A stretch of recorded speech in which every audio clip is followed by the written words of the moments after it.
And Yes, sir. we are recording. You didn't say yes, sir, man. Oh, hush, man. Oh, hush, hush. Joe Ted-Eye, Joe Udell, Dale Comstock. The stars have aligned.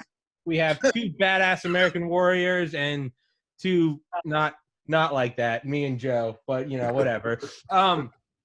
Yeah, so we were going to talk about like mercenary work and black ops shit because it makes me feel like my life's cooler than it is, but it's not. But what I'd rather talk about is the fact that America is seemingly on fire right now.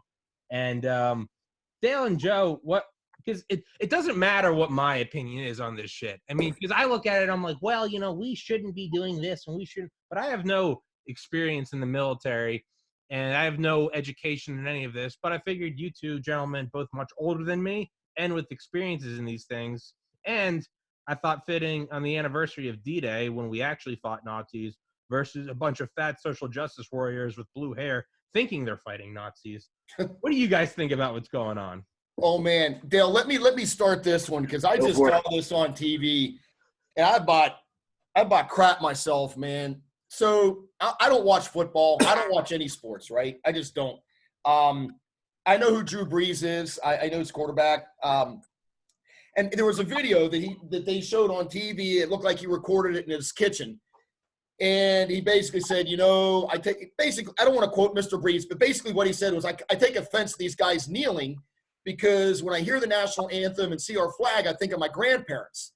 I think he said his one grandfather served in the Army and the other one served in the Marines. And, he said, I tear up when I hear the national, and Dale and I both do. Any veteran does. And what makes me it makes me sad and mad that this guy felt so compelled to apologize for that comment. Yeah. Are you freaking kidding me? Yeah. It's really, who got so butthurt that a quarterback for the NFL said, my grandparents served and I take offense to guys kneeling. It's staggering that you have to apologize about something like that. And let me say for the record, and look at me right now, I don't care who it pisses off. It pisses me off that people take that platform and not stand for our national anthem, okay? You disrespect every single man, woman that has served and died for this country. And you could ask any veteran. It is not right. You should not do that. And if I own a freaking NFL team, I guarantee it'd be like you're sitting in the locker room. Yeah. These guys are making millions of fucking dollars running a football up and down a football field. Yeah. Really? You can't stand for the national anthem? Yeah. Hey man, my 76 years ago today, my rest in peace, lived a long life and served in the FBI for 50 years afterwards. 76 years ago today, 18-year-old, my great uncle Rich, my grandfather's brother, was coming out of those troop carriers with 50 cals buzzing by his head on Omaha Beach. 18 years old. His friends being blown to pieces. I know. And then he came back and served in the FBI for 50 years. It's literally had a dagger with a swastika on it. I remember when I started, I think my Joe Udell, when I started working out in like 6th grade, I remember I was in my aunt's basement in New Jersey, and I was doing chin-ups. And he told me, don't do chin-ups. He said, do pull-ups. And I said, why do pull-ups? And he said, because when you have to get away from Nazi tanks, you can't climb up on a wall like this. You have to climb up on a wall like this. And I was like, noted. And that been that way since. But yeah, man, it happened. Go ahead, Dale. Fire away. The problem I have with all this is it's all based on a lie. All right. So all of it's based on a lie. So all right, so before anybody that's listening, calls me a racist, whatever, let me give the preamble first, man. So, first of all, I have 3 black children, okay, biological children from a black mother, all right, 3. I also have a child that's Hispanic and Chinese from a Hispanic woman that's Chinese also. I have Indonesian children, stepchildren. So I've been married to black women, I've been married to Hispanic women, I'm married to Indonesian women, Asian women, right? So let me just start by saying all that. And I know there's people out there go, oh, that still makes you a racist. Doesn't matter, right? I actually had someone accuse me of basically, using minorities to promote my racist agenda. Like, why would I freaking marry a black woman or an Asian woman or Hispanic woman to promote a racist agenda? I'm not, look, man, you got to have some screws loose if that's your mission is life is let me marry all these minority women so I can promote an agenda off of a false narrative. But anyways, so let me just start by saying that. Do I care? I care about my kids because of how they're viewed. And what really bothers me is when you have white people, okay, particularly these millennials, these social justice warriors, telling my kids that, oh, by the way, you're oppressed and you'll never be able to advance the way you should because of white privilege and all this other bullshit that they've literally made up. Okay, and that none of that exists. Okay, I have no white privilege. Nobody's got white privilege here. My dad had 11th grade education. My mom had a 9th grade education. Everything I got, I freaking work for. But the point of what I'm going to say, though, is this, the narrative. So Black Lives Matter movement. Okay, that in itself is a racist term, okay? Because all lives matter, okay? Fuck you. Black Lives Matter it's bullshit, okay? All lives matter if you want to get technical. But they use the argument Black Lives Matter because because white cops are always killing black cops disproportionately, right? All right, so let me just enlighten you. First of all, more white people are killed by white cops than anybody else. Second of all, they say, well, proportionally more black men are killed. No, actually, proportionally, over 55% of the crime in America is committed by 13% of the population. Black people. Again, 95% of the population, black on black crime is committed between black men 20 to 25 years old. How do I know all this stuff? Because I was a professor I taught psychology of violence at a university.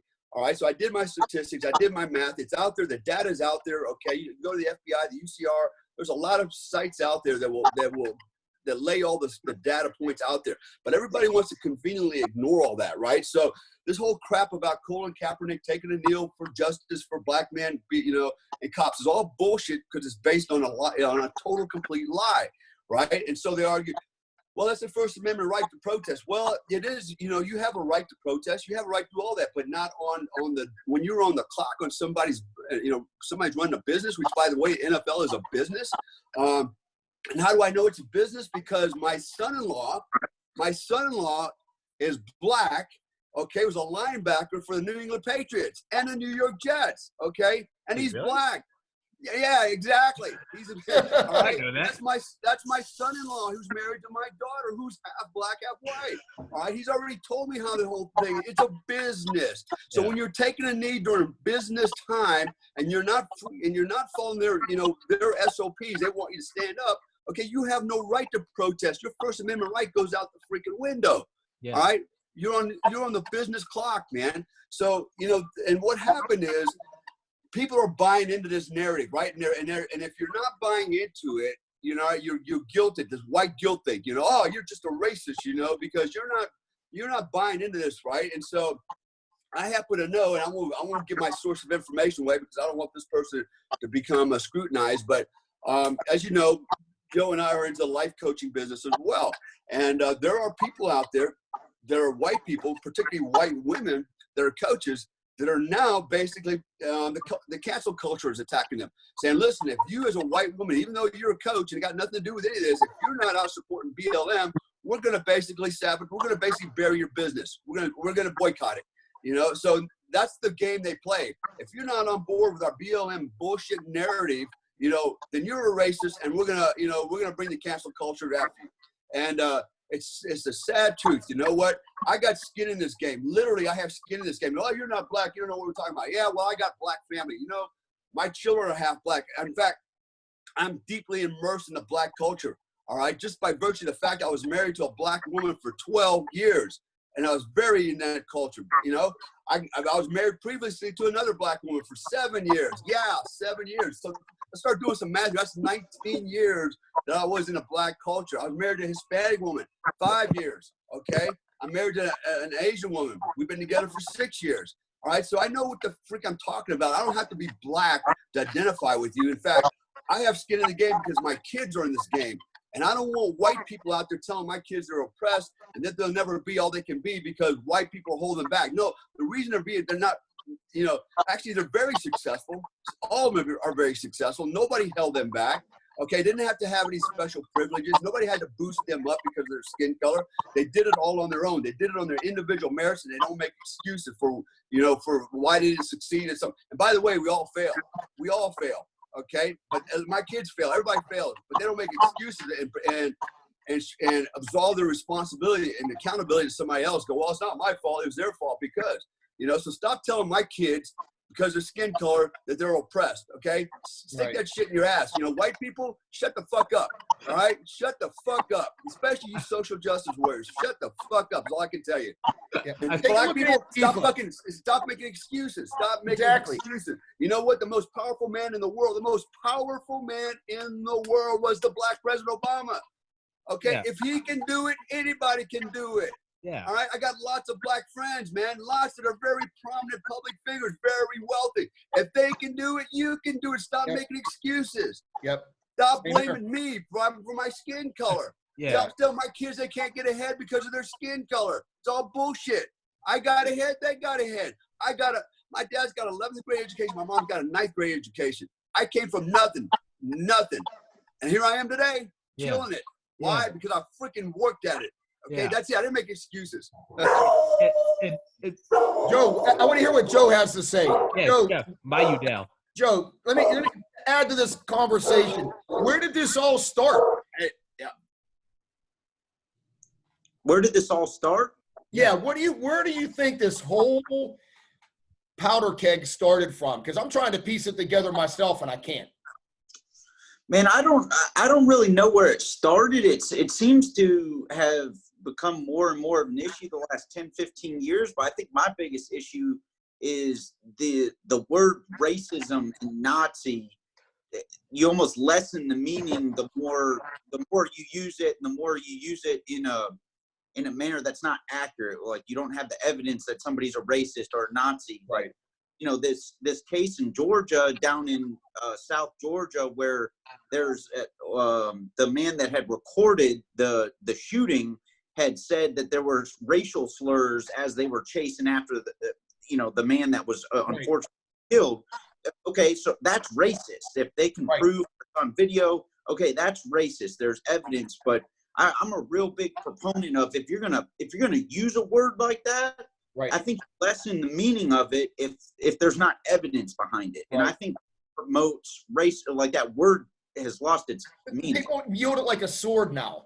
It's just like, look at this racist, and that's what bothers me. And like Dale, you know, I probably have a 50-50 mix of white and black friends, and you know, I work out with a bunch of black athletes. And what's so funny, me saying that, I even feel funny. Should I call them black or Afro-American or men of color? Like, my friends don't care.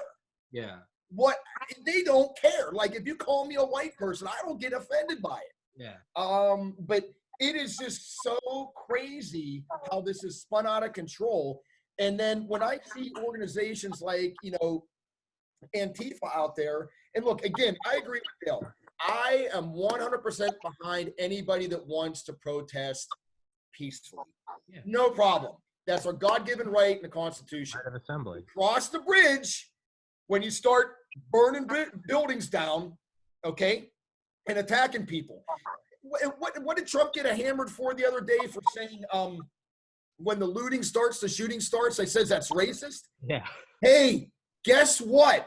If you don't loot, you won't get shot. I don't know. Call me crazy. How is that racist? Yeah, I don't care if it was all white people out there. If you loot, you get shot. Yeah, dude. I don't care if you're blue, green, yellow, pink. So don't loot. So here's the deal, right? This is the reality of it. This is what people don't get. Okay. First of all, there's another agenda here. Okay, there's an agenda. These riots are being funded, supported, okay, by another organization or other players out there that we're not seeing. But we talk about Antifa. Antifa is really, they're the puppet masters, man, and they're inciting these riots. They're out there, throwing shit through the windows and telling everybody else, "Hey, follow me." Throw bricks through the window. We've got on video where a white guy a white guy is paying money to black guys and they tell them, hey, there's a bunch of bricks over here, grab some, come on, let me show you where they are. I mean, he's inciting this stuff to happen, right? So, you know, and where's the money coming from? You know, pretty much it's accepted that the money's coming from Soros, the Clinton Foundation. I will tell you this, the Chinese and the Russian, they're in this game as well. Okay, they're here. Hell they're yeah. in this country. And I guarantee you, man, they're stoking the fire just like we would do over there. Exactly. Okay, they've got their guys here doing the same thing, right? Enablers. Don't counterinsurgency, bro. Yeah. Well, that's where we're at, right? We're in an insurgency. We're in the incipient stage, getting ready to go into this next stage, guerrilla warfare. In fact, I said it a few days ago on social media. The next thing you can expect is IEDs and ambushes. Guess what? They already had an IED, and they've already had 2 cops get ambushed. We had a cop yesterday in Las Vegas shot in the back of the head. It's starting, right? We're going into this next phase. Now, how far down that road we go depends on how long everybody buys into this idea that, you know, what's going on is based on this shooting of Floyd, and this is still a protest, when it's obviously this is more of a riot than a protest, and everybody's lost focus why they even started this. Why? Because we have people in the background, enablers, stoking the fire, telling people, hey, black people, hey, you need to do this, you need to do that, be angry, it's all about racism, when in fact there's an agenda. It's an agenda by the left to prop up really to destroy this country. And I do believe they actually want to destroy this country. It's all about power. They would love, you know, the Republican party, they like to bring down Trump, and everybody goes, oh, it's bullshit. Let me tell you something. You call it bullshit if you want. I've got the world experience. I've been there. I've seen how insurgencies work. I've seen how counterinsurgencies work. Okay, from the outset, I knew this was not. This started out as a protest for a minute. But what it was an opportunity for these guys on the backside, all right, to look. They already had it all planned out. The bricks, man. You know, they pre-placed or pre-positioned, baseball bats, crowbars, Molotov cocktails. All right, this stuff was already on the shelf, ready to go. This plan, they just needed a hot button, a trigger. And this shooting was the trigger. Okay, and it really, played down hard on it. White cop kills black man. But they left out the part where there was an Asian guy involved, a Hispanic guy, and what looks like to be maybe another black guy, right? They completely cut that piece out of it, right? Because it doesn't fit the narrative. And more so, the data doesn't fit the narrative either, right? More black men have died in these riots than all the cops are shot this year, right? A retired black police chief. Yeah. So crazy. Okay, exactly. So anybody with any logic, that's logical and can think rationally would stop and go, wait a minute, this is not making any damn sense. But no, they feed into it. Why? Because the dumb masses, the Romans, all right, the Senate and the Roman Empire said, hey, bread and circus, give the dumb masses bread and circus, and they'll never pay attention to what's going on in the Senate and in the politics, right? And that's exactly what happened, and that's exactly what's going on now. We got bread and circus all day long on television. We're watching this circus, right? And bread, right? We're getting stimulus checks. Oh, by the way, just go take free stuff out of all the stores, man.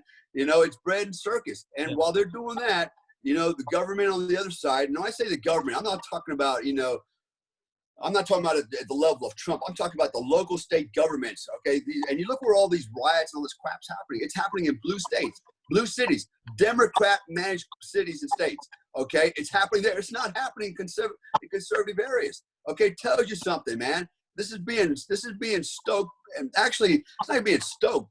The politicians just kind of sit back, crossing their arms, and they're watching the bread and circus. Yeah. They're watching the bread and circus, and they're furthering their agenda, And they know the dumb masses don't have the critical thinking skills, nor are they going to take the time to really analyze this and do the real due diligence.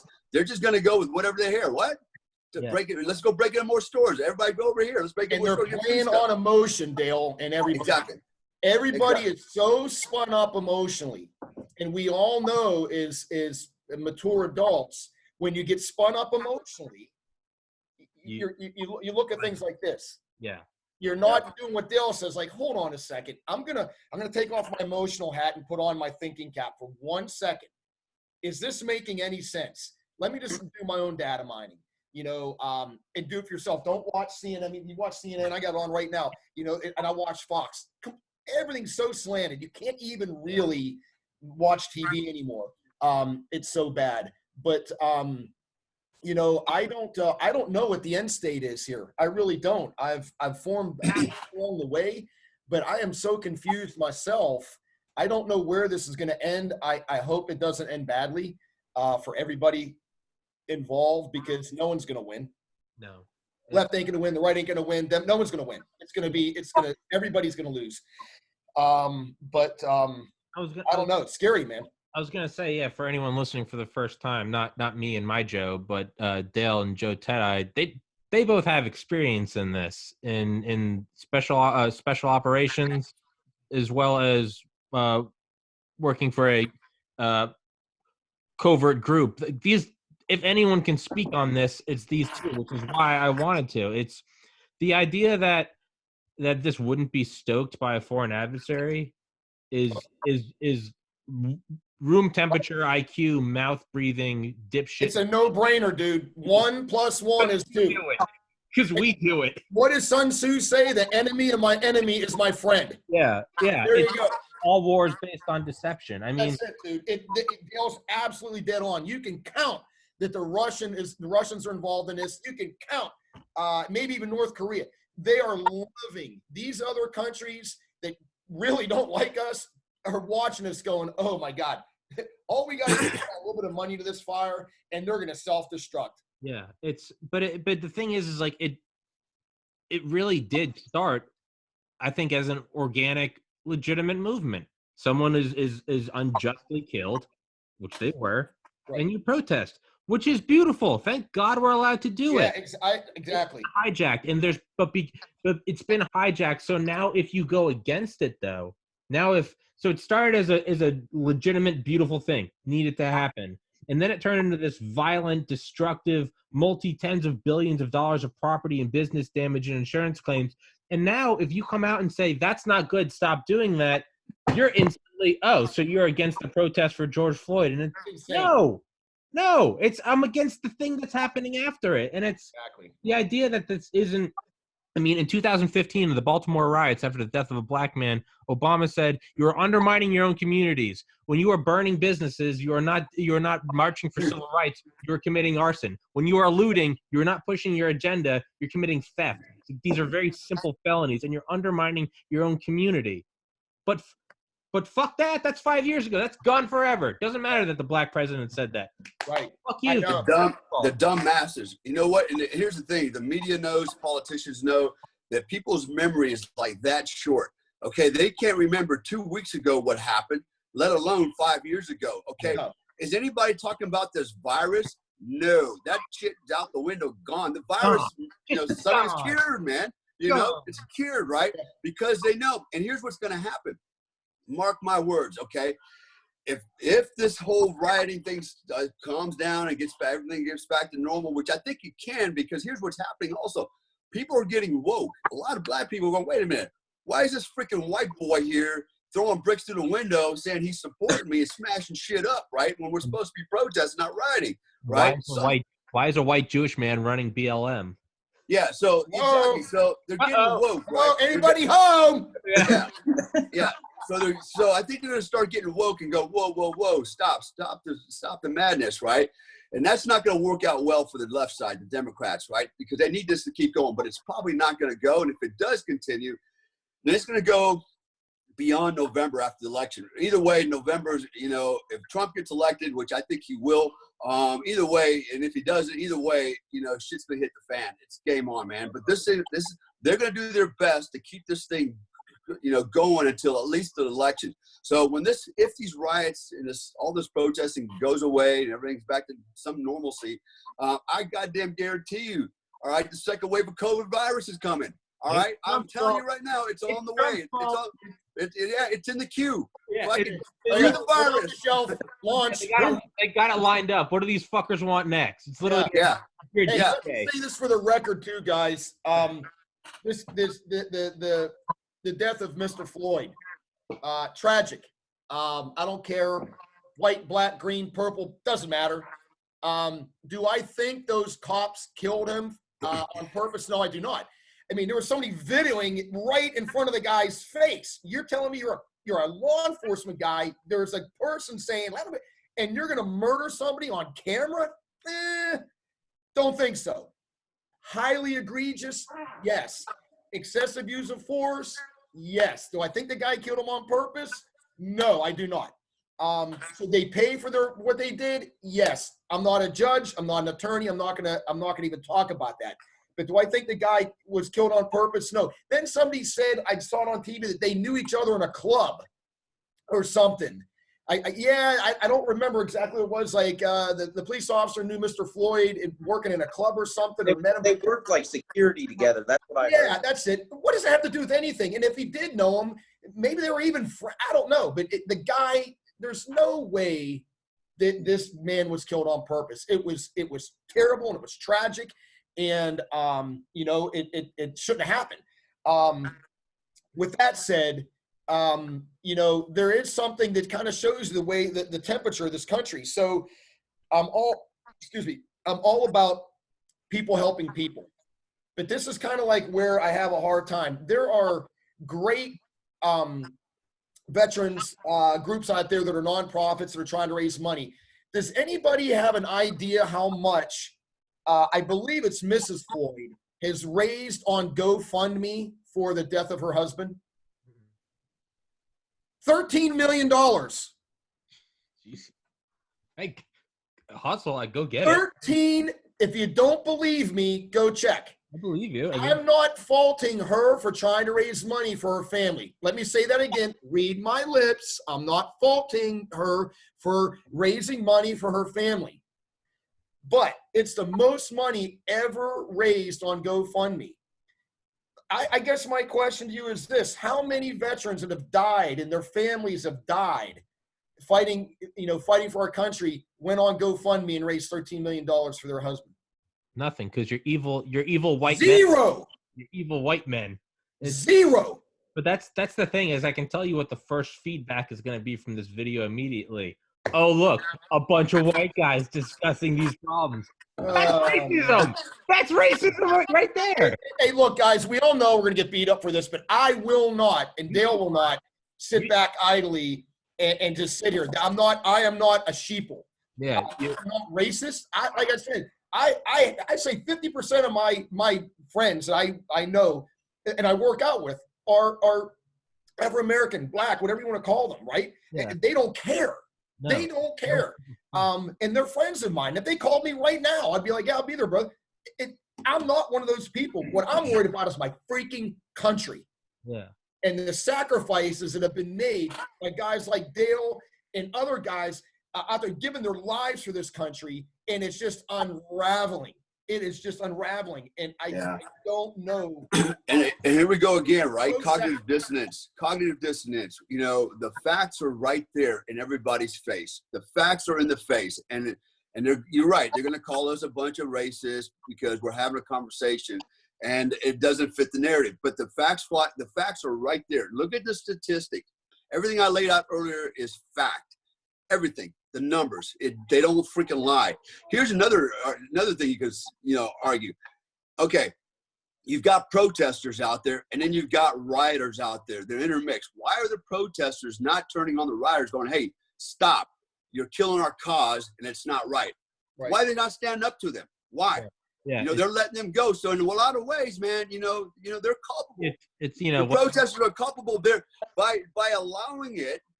Because look, they're using the same narrative on us, right? They're saying, well, if you're a white guy, you're just standing by and not fighting against racism, then you must be a racist. Well, I'm going to say the same thing. If you're a protester and watching people rioting, throwing bricks through the window while you're protesting next to you, then you're a rioter. Okay, yeah. You're aiding and abetting. They did the same thing with the cops, right? The Asian cop is standing there, and well, you didn't do anything to stop the other cop from killing the white guy, so you're culpable. You're a murderer too. You see? It goes both ways, right? And here we are again. So you can't have it both ways. You're either all in or all out. Not somewhere in the middle, Yeah.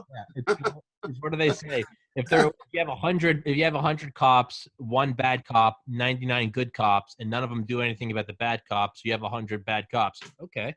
Yeah. You have 100 peaceful protesters, and you got one of them breaking shit, and the other don't do anything. You're all bad. Well, it doesn't work that way. Well, fuck off. Yeah, it does. What about, I heard on the news, too, that I guess some of these states are going to start cutting funding to their law enforcement. Yeah. Let's see how that works out. Underfunded. I know guys that have to buy their own training ammo. Yeah, it's, you know what? I say let it happen, man. I say let it happen and let everyone watch. Joe, Yeah. what do you, my Joe, Udell, what do you think about this? We've been boxing Joe out. I'm sorry, Joe. No, Joe. Joe's just sitting there in the corner like, hey guys. You're Joe. My Joe, No, you're Joe. I think the most frustrating part for me is it's almost just like the people's opinions. Like two things can be true at once. Like to piggyback off of what Dale and Tommy were saying, if you see an abuse of force or a police officer overstepping the lines, you can speak out against that, but you can also speak out against protesters destroying private property, interrupting business operations. In my community here in Atlanta, we had really bad protests, and those two things can be true. You can support police officers that had bricks thrown at them, but then you can also support communities that have or communities, but individuals that have been affected by police brutality. These two things can be true, and it's almost like you're not able to talk about it. Like you're labeled. Well, damned if you do, damned if you don't. Right now, like Dale was saying, sure, yeah. Whatever side you pick, you're going to be wrong. The other side's going to hammer the other side, and the other side. Exactly. It's man, and it's. I mean, it's seriously. It's one bunch of white guys on this podcast, so we're going to be discredited. If Joe Ted, I had to say, I have black friends. The answer, so you have to say you have black friends? Well, no, it is now you have to say that. Exactly. I need to disclaim the fact that no, I don't run with freaking. I've got black friends. Should I disclaim that my dad looked up our ancestors earlier this year and found out that, oh my God, on my father's side, I have two great Kerrigans served in the Union fucking Army. Like, should I disclaim that? Should I write that there? It's so bad, man. The thing is I think actually the DJ Akira the Dawn, who I've had on here before, he said yesterday in a live stream, because he lives in LA. And he's like, who's this? What? Who's this? Akira the Dawn. He makes music called Meaning Wave. He puts like Jocko or Joe Rogan over music. It's awesome. I'm trying to get him to make Comstock Wave, but but he was like, he's in his English. He's like, it kind of makes me think of like ancient Egypt, where you had to put the sheep's blood over your doorway, and that way the spirits wouldn't come in. And right. He goes, right now, I'm telling you, in my neighborhood, if you don't put up Black Lives Matter in your window will be shattered. He goes, you're not putting up the blood. You're not making the sacrifice. And it's like, I thought about that last night. I was like, that's fucking brilliant. And he goes, and most of my neighbors, they're not racist at all, but they're just going, I don't want my windows broken. Exactly. I just leave me the fuck out of this. I've been inside for 90 days. Yeah. And not only that, the point, what I want to make is, I think that they are trying to provoke a strong response from Trump. It's kind of like the idea of like, pick up the gun. He picked it up. Right. You saw him. He had a gun. They kind of teased him already, and he made the comment about Antifa should be labeled as a terrorist organization. Oh no, they did label him as a terrorist organization. Oh, yeah. They did. Because I've been reading somewhere like you can't because of the First Amendment, blah blah blah, all that. It's yeah. It's definitely heating up. I mean, Twitter is now is blocking some of Trump's tweets. Snapchat just took Trump off like the public stores, which even as a conservative and a right-wing person, I do say that those are private companies. They are allowed to do that. Yes, they are. I don't agree with it, but they're allowed to. I don't agree with it, but you are absolutely allowed to censor. Yes, sir. But you are also free to shoot yourself in the foot and let other companies pop up.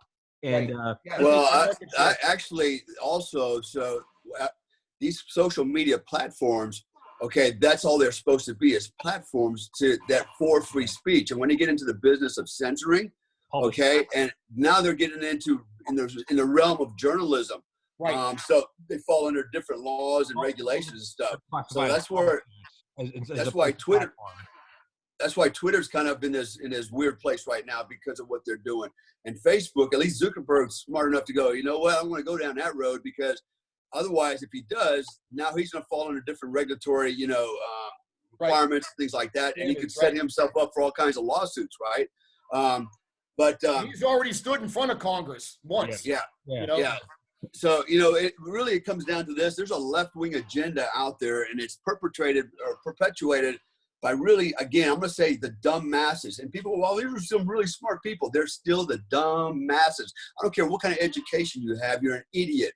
Okay, most of them people out there, you know, when you look at professors at universities, okay, what are they? They're just a professor. They spent their whole life in academia. They have no real world experience. And they're spouting off and brainwashing our kids on shit they don't really even know. Okay? Yeah. But what I wanted to say earlier was, you know, there's two laws that we live by. One is man's law, right? And the other one is what I call natural law. So going back to that video of the cop, you know, subduing the, you know, Floyd and you know, everybody's standing there filming, going, oh my God, you're killing him. You're killing him. Oh my God, you're killing him. Stop it, right? Okay, so here's my question on that. Well, actually, not even a question, it's an assertion. So everybody's afraid, and everybody comes, well, if you would have stepped in, the cops would have shot you. You know, the cops would have done this or would have done that. You know, then you would have brought harm to yourself. Yeah, there you go. This is what I'm talking about. Selfish, immoral people, right? Okay,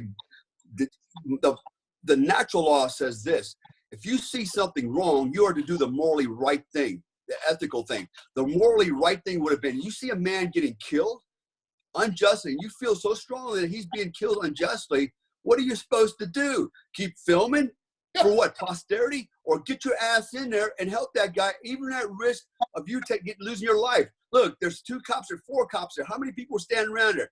They could have easily overwhelmed. They could have stepped in and at least pushed the guy off the guy and give him a chance to start breathing again. They didn't do anything. They stood there going, but I'm not trained, and they would have hurt me. You freaking cowards. You helped let that man die. You didn't interfere. Well, I don't have your kind of training. You don't need training. No, you don't need training. If it was your child, think about it, if it was your child. What would you do? Stand there and film, or would you get in there? Of course you'd get in there. I would hope. You know, so there's morals law, there's man's law, and then there's natural law. I follow natural law. When I see man's law is wrong, okay, then I always fall back to natural law. That is doing the morally and ethically right thing. I don't care what the consequences are. You know what? At least I know I did the right thing. I'm going to go down doing what I believe in. Yeah. And so, you know, that's the problem with society. That's a very good point, Dale. Yeah, go ahead. No, very good. I'm just saying, that's a very good point. How many people were standing around watching this while that guy was being, you know, abused and killed? I bet you there was a dozen people watching. Yeah. With their thumb all the way up their butt watching. Yeah, they could have saved that man if they didn't do anything but run over there and tackle that cop and he rolled off of him.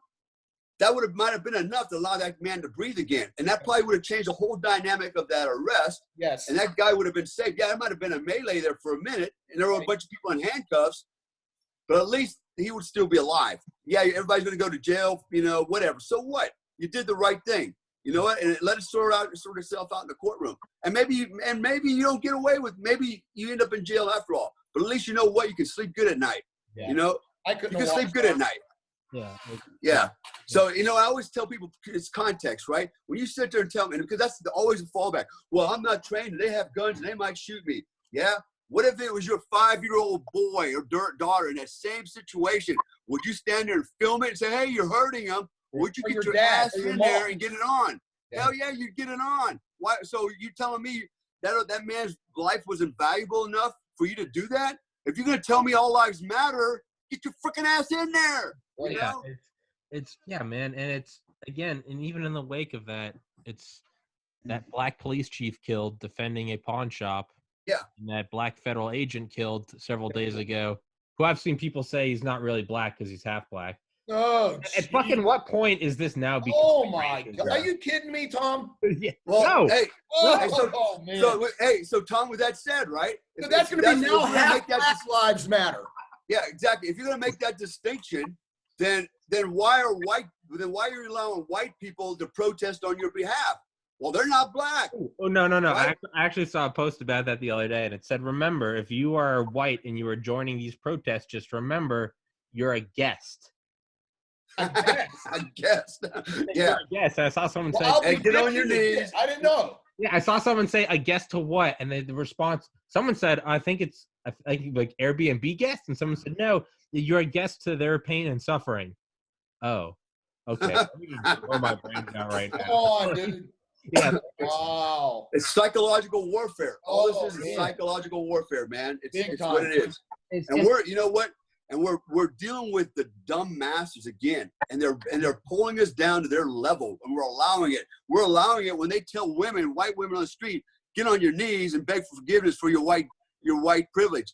That's what you've lost, man. You have lost the psychological war, right? When you have cops and soldiers on their knees marching in unison, you violated your oath, first of all, because you're supposed to remain neutral. You're a law enforcement officer. Right. You're a soldier. That's okay, right. You have no right to involve yourself in any kind of a protest, right? They've lost it. Psychologically, they have lost the war. And we're in big trouble, man. I sit here and I look on social media and I see guys in the military, veterans, special forces guys. I support Black Lives Matter. I'm all, it's like, dude, have you not done the research? Have you not really looked behind the curtains and realized that you're supporting a fucking lie? Yeah. You know, and what's going to happen is if this goes to guns, which I do believe it's going to, guess what? It's no longer going to be the right against the left. It's going to be brother on brother. Yeah. I got a feeling I'm going to be shooting other Green Berets in this whole thing. You know? I just fucking hope not, man. It's what did that Marine, that famous Marine, I don't know, the general command, what did he say? He goes, I like the Marine Corps' take on skin color. He goes, I care not if you're black or you're white. We hate you and think you're equally worthless. And I was like, that's what we need, man. What did that FBI hostage rescue team veteran say about, back to what you were saying, that's kind of out of topic, I wrote it down, about bread and circus? Christopher Whitcomb said in one of his books, said the pyramids were built with the bullwhip and rye soup. Rome died in the baths. But that's kind of what it feels like. It's 76 years ago, storming Omaha Beach, and nowadays you got a bunch of on the verge of diabetic, fake-haired, fat women just screaming that you're a racist, you're a Nazi, KKK. And like, you know, waking up with like a chubby, just like, man, why? I'm just trying to deal with my morning wood, and now I'm a racist. Like, I'm sorry, like I don't know, man. It seems like it's going downhill. Hey, just for the record, too, I'm going to put this out there. I wasn't going to, but I am.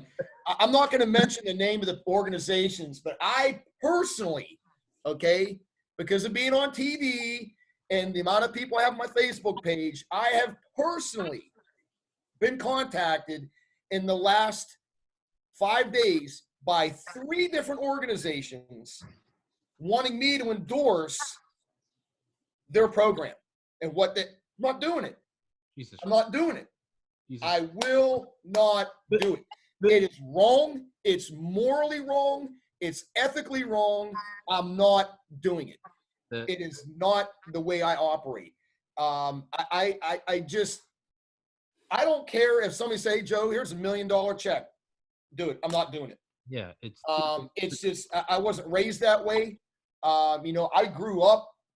As a matter of fact, I grew up in a predominantly black, like literally Braddock. I'm from Turtle Creek. Check out the map, guys. I'm from Turtle Creek, Pennsylvania. Right down the road is Braddock.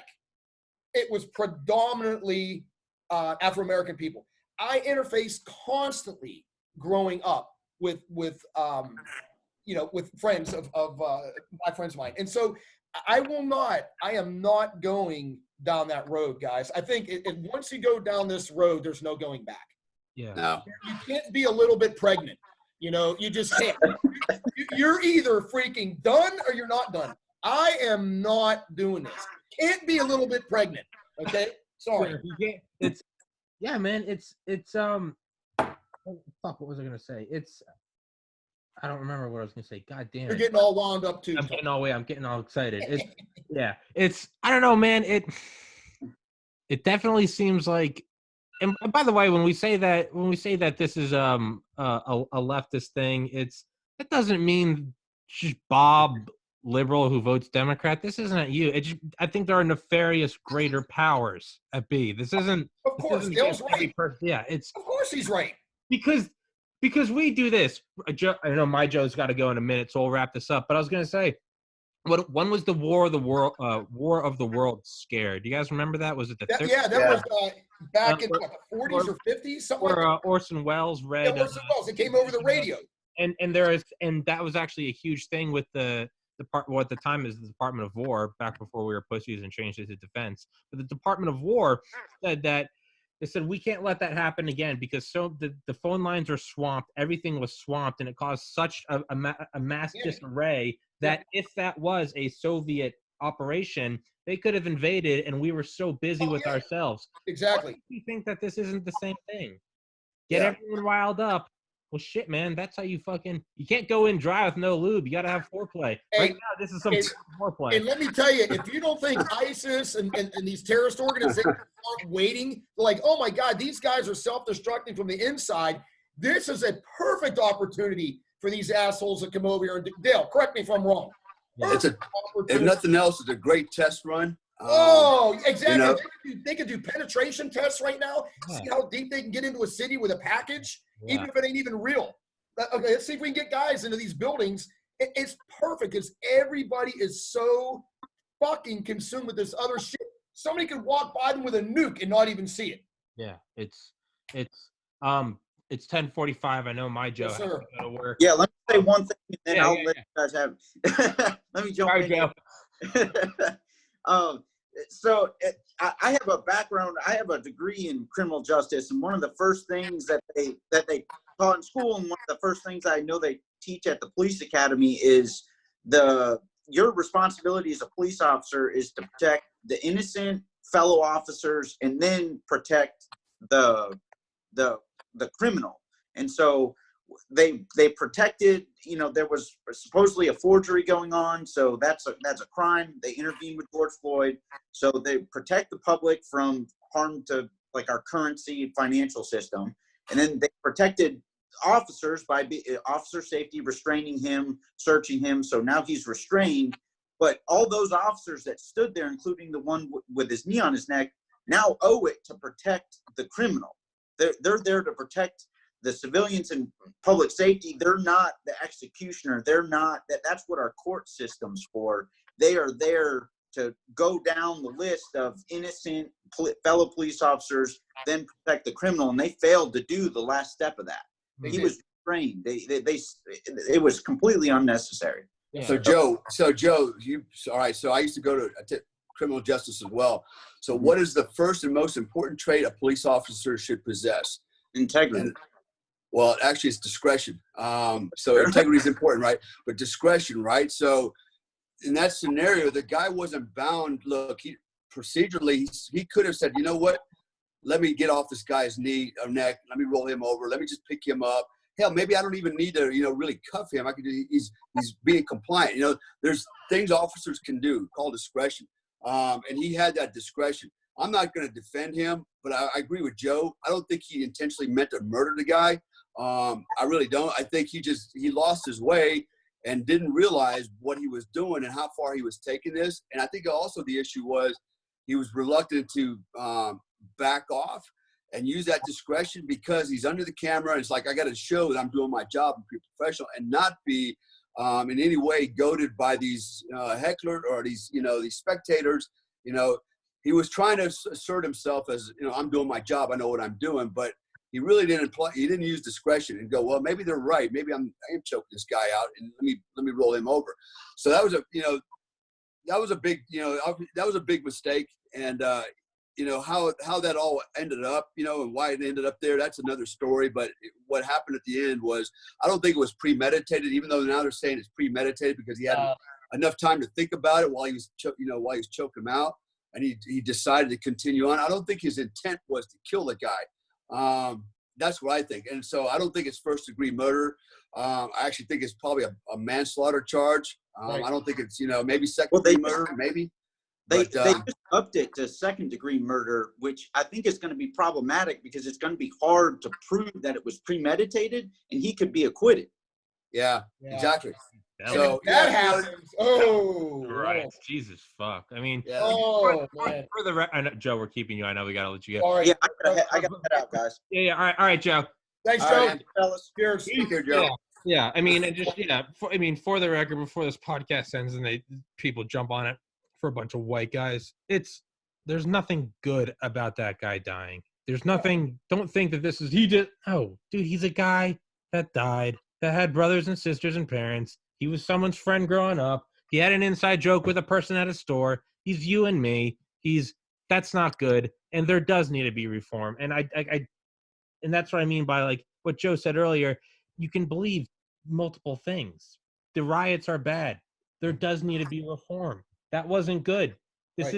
We're not a third world country. You can't kill people in the streets, premeditated or not.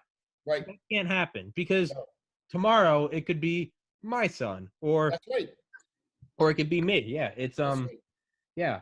If I ever die from police violence, I don't want you guys to riot, all right? Just throw a party. So that dipshit's gone. He's all right, guys. Well, thanks, Tom. Yeah, Tier 1 performance coaching. Didn't get to really plug that at the end. I know Joe had to go, but fuck yeah, man. And Ted, you keep having fun today. And Dale, I'll see you. And all right, man.